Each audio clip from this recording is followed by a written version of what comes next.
कक्षा 10 गणित त्रिभुज चैप्टर 6.3। तो आज से पढ़ा गया चौथी सवाल कौन वाली। तो ध्यान से देखा, चौथी सवाल में दिया है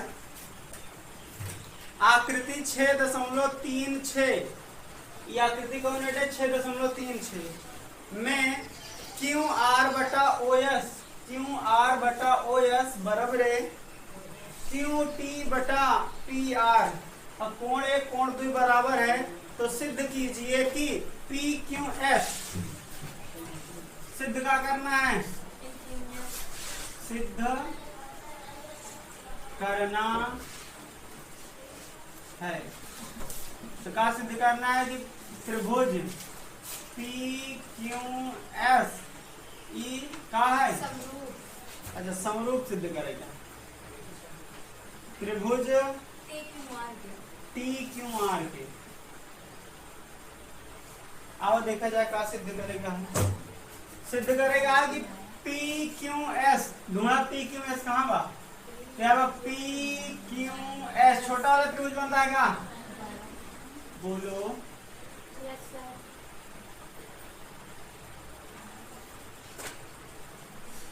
यह वाला त्रिभुज बनता है ना?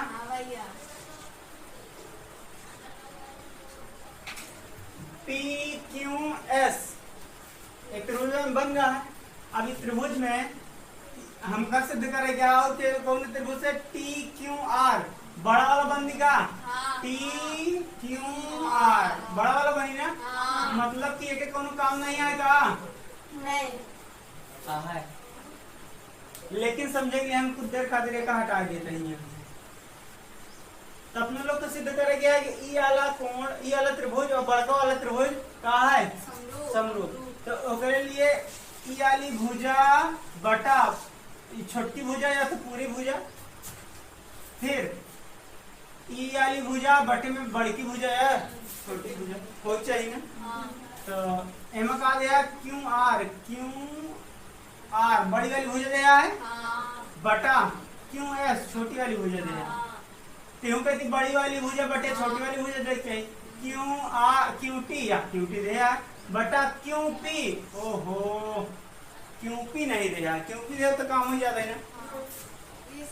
यानी कि क्यू पी तो लिया क्या नहीं है ना, पी आर के जगह पर लिया क्या क्यू पी। अच्छा आई कैसे एक सवाल एक क्यों दे बहन अपन लोग का तब एक हम फिर से खींच देते हैं।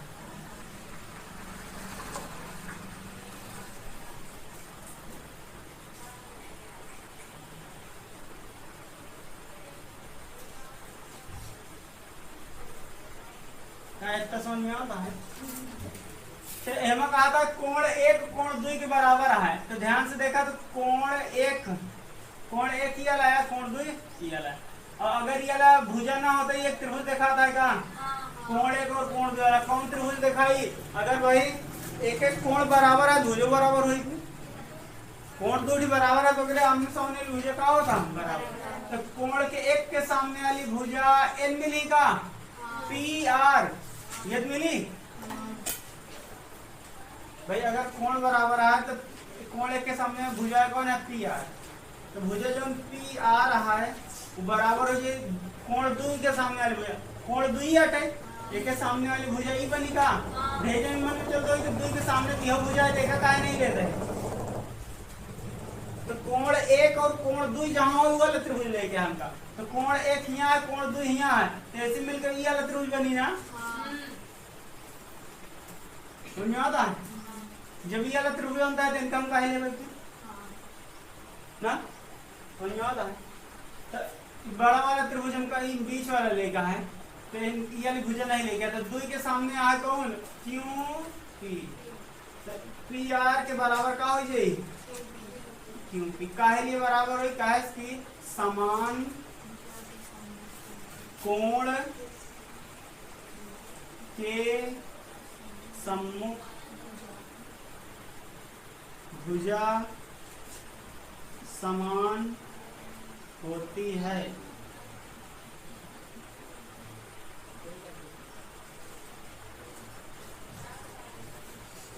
दोनों दिक्कत देते हैं।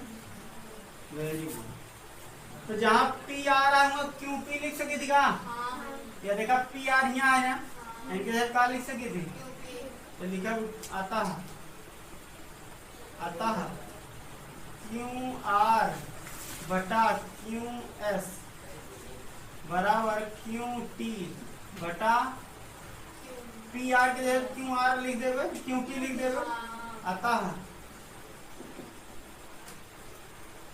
अतः त्रिभुज पी क्यू एस, पी कहाँ, पी क्यू एस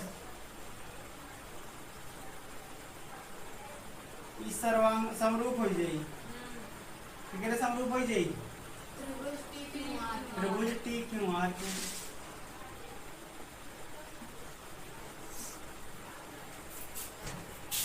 लिख लेगा।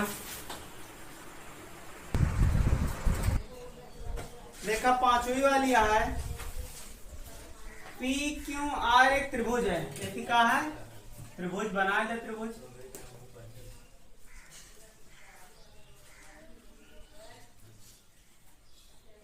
एक हम पी नाम दे देते हैं, एक है क्यों, एक है नाम आर। तो पी क्यू आर एक त्रिभुज है जिसमें भुजा जो पी आ रहा है और क्यू आर पर क्रमशः बिंदु एस और टी इस प्रकार स्थित है। देखा पी आर और क्यू आर पर क्रमशः बिंदु एस और टी है, यानी पी आर पे बिंदु कौन है, एस। पी आर पे बिंदु एस है, पी आर कहाँ गया होगा, पी आर पे एक बिंदु का है एस, और क्यू आर पे एक बिंदु का है टी। देखा दोनों की मिलाएगी,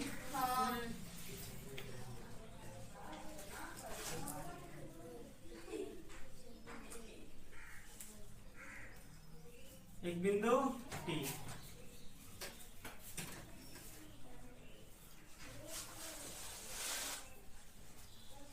कहा था कोण पी जो ना है वो आर, कोण आर टी एस के बराबर है। कोण पी जो ना, पी कहाँ गया होगा, कोण पी जो ना है वो कोण आर टी एस वाले कोण के बराबर। कोई दिक्कत, कोण पी जो ना है कोण आर टी एस के बराबर, ठीक है। अच्छा कायदा सिद्ध कीजिए कि आर पी क्यू त्रिभुज आर पी क्यू सर्वांग सम है, सॉरी समरूप है आर टी एस के, त्रिभुज आर टी एस के। अब देखा जाए आर पी क्यू कहां बा, आर पी क्यू बड़ा वाला त्रिभुज और आर टी एस छोटा वाला त्रिभुज। एक अपने लोग का सिद्ध करे क्या है, समरूप। तो ध्यान से अगर देखा तो एमा एक कोण और एमा के कोण बराबर है का, और कोण आर जो है दोनों में हो ना, बड़का वाला त्रिभुज जो ना यूं का हो जाए आर, और जो छोटका वाला त्रिभुज है यूं का आर मिल जाये, तो आर उभयनिष्ठ हो जाये। और जब दो कोण बराबर हो गए तो तीसरा अपने आप बराबर होता। दो कोण जब बराबर हो जाए कोई त्रिभुज का, तीसरा का कोण अपने आप बराबर हो जाता। या एक ए का नियम होता, एंगल का नियम, मतलब दो कोण बराबर है तो दोनों का हो जाए समरूप हो जाए, समझ में आता है। तो दो कोण बराबर है तो समरूप हो जाए। तो अपन लोग लिखब का कोण पी बराबर है कितने, आर टी एस के, कोण आर टी एस बराबर है। और कोण आर वो बराबर है कोण आर के, एमा का लिए बराबर का इसकी दिया है, एमा ये कहा बराबर है, कहा इसकी उभयनिष्ठ है, उभयनिष्ठ का मतलब होता है जो दोनों में हो। तो अतः दो कोण बराबर होगी ना, अतः ए समरूपता नियम से त्रिभुज आर पी क्यू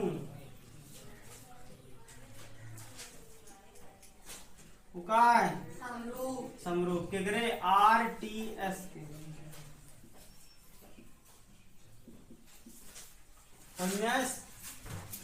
लिख लिया का। चलो देखा अगली सवाल यह है, छठवीं वाली है। आकृति 6.37 में यदि ए बी ई, देखा कहा था ए बी ई सर्वांगसम है त्रिभुज ए सी डी के, ए सी डी के त्रिभुज ए सी डी कहा था ए बी ई सर्वांगसम है त्रिभुज ए सी डी के, और तो सिद्ध कीजिए कि ए डी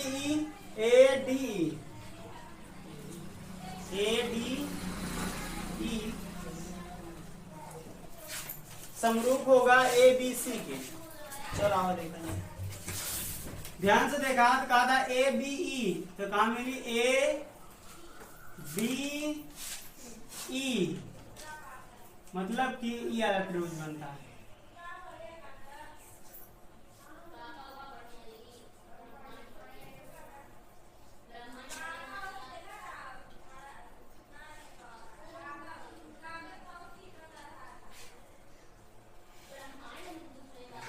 क्या बन हुआ त्रिभुज, ये त्रिभुज बन गया ए बी ई, और यह त्रिभुज काटे ए सी डी, यह त्रिभुज बनेगा। बोला ठीक हुआ। कहा था दोनों का है सर्वांग सम, एक मतलब फिर इनके भुजा ई वाली भुजा के बराबर हुई अगर सर्वांग सम आए तो अपना लोग लिखा का ए बी बराबर कितने हो जाए ए सी, कोई दिक्कत। और ई वाली भुजा के जो ना है बी ई, वो बराबर कितने हो जाए ई वाले बराबर हो जाए काटे डी सी।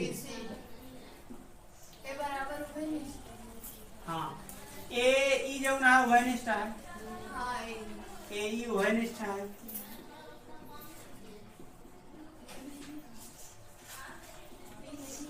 भाई सर्वांग समाधि सब होई ना हम बराबर ही होई, अब कोणों बराबर हो एक है, ये वाला कोण एक बराबर हो घनिष्ठ होई, तो ये सब को तो अपन लोग को पहले आप देखा चेक का मतलब सिद्ध का करे ए डी ई मतलब ई वाला त्रिभुज समझ में आता है। ई वाले त्रिभुज का सिद्ध करे क्या है कि ए बी सी बड़के वाले त्रिभुज के कहा है समरूप है, तो समरूप सिद्ध करेगा है। तो अगर ध्यान से देखा जो कोण ए है उभयनिष्ठ आएगा, तो लिखा कोण ए बराबर कोण ए, या लिख देवे त्रिभुज ए डी ई तथा त्रिभुज ए बी सी से, ठीक बा। तो अब अगर ध्यान से देखा तो कोण ए जो ना है यूं बा और कोण ए यूं बा, तो उका हुआ उभयनिष्ठ,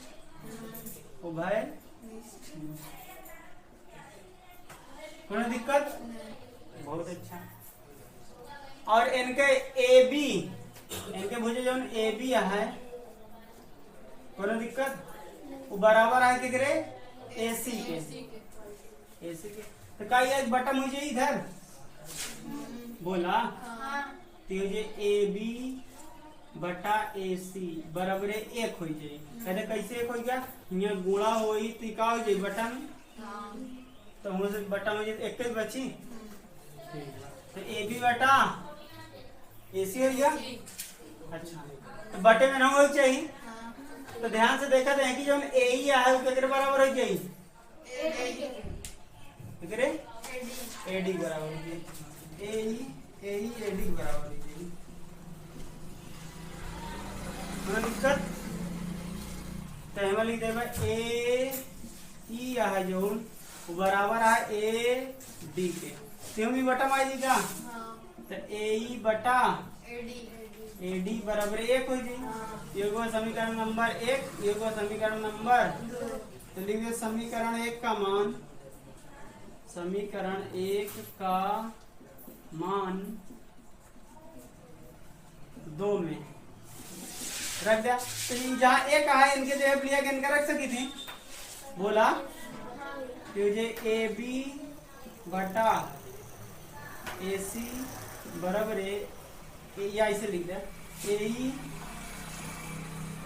बटा ए डी बराबर है ए बी बटा ए। इनका उदाहरण का इधर कैसे की थी, तो कहा ए ई बटा ए बी बराबर है ए डी बटा ए सी। अब ध्यान से देखा ए ई कहाँ बा, ए ई ए नहीं बटा ए बी, ये हो जाता रहेगा पूरा। तो ए ई बटा ए बी, ए ई ए नहीं बटा ए बी एन पूरा।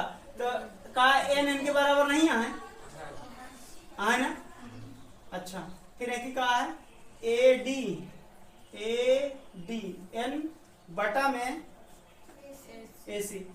अच्छा एक बात देखा ध्यान से, ये में देखा ए ई बटा ए डी है ना था। हाँ ठीक है। अब आगे आवा का अपना लोग ए बी की जगह पे देखा ही अपना लोग को चाहिए ए डी बटा ए बी चाहिए ना, ये चाहिए बोला हाँ। अब यहाँ ए की जगह पे देखा जहाँ ए गया हम ए डी रख सकी थी और जहाँ ए डी हम ए ही रख सकी थी। तो हमको काम आता ए की जगह का रखब ए डी बटा ए बी बराबर है ए डी की जगह पर रख देवे, ए डी जब ए ही रख देवे तो ए ई बटा। अब ध्यान से अगर देखा तो अपन लोग यहाँ लिख देवे का ए डी, या देखा ए डी है काई ए डी बेटा तो या देखा ए बी हुआ ए डी छोटा वाला बटा फिर वाला, फिर ए ई छोटा वाला फिर बटा में ए सी पूरा वाला देखा। और ये कंडीशन के क्या होता है सर्वांग सम का। तो द्विभुजा का हुआ है माँ समरूप सॉरी या द्विभुजा का हुआ समानुपाती, द्विभुजा का है समानुपाती। और ध्यान से देखा देख कि कोण का है बराबर, नहीं कि यार कि कोण का है तो यह की होगा द्विभुजा यानी ए अपनी से आता है ए मतलब एंगल, एस मतलब साइड, एस नियम या समरूपता नियम, समरूपता नियम।